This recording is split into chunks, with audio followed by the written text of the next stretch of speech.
Hello guys, welcome back to my channel. ఈరోజు మన video వచ్చేసి బొబ్బరి గారెల్ని ఎలా తయారు చేసుకోవాలో చూసేద్దాం.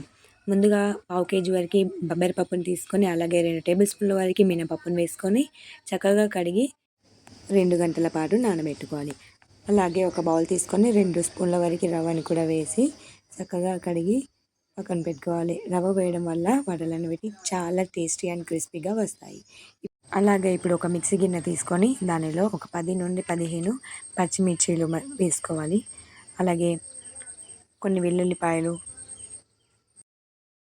కొద్దిగా జీలకర్ర, మన రుచికి సరిపడ ఉప్పును కూడా వేసి ఫైన్ పేస్ట్ లాగా రెడీ చేసి పక్కన పెట్టుకోవాలి.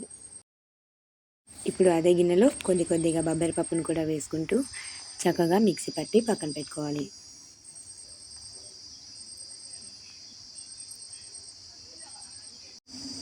ఇప్పుడు అలాగే మిగతా పిండిని కూడా మిక్సీ పట్టి ఒక పక్కన పెట్టుకోవాలి. ఇప్పుడు ఇలా పూర్తిగా అయిపోయిన పిండిలో 4 రెబ్బల వరకు కరివేపాకు మరియు చిన్నగా తరిగి పెట్టుకున్న పచ్చిమిర్చి మరియు ఆనియన్, ఇంకా కొద్దిగా కొత్తిమీరని కూడా వేసుకోవాలి. వేసి మొత్తం పూర్తిగా చక్కగా కలుపుకోవాలి. ఇప్పుడు అలాగే మనం ముందుగా నానబెట్టి పక్కన పెట్టుకున్న బొంబాయి రవ్వను కూడా పూర్తిగా వేసుకొని చక్కగా కలుపుకోవాలి.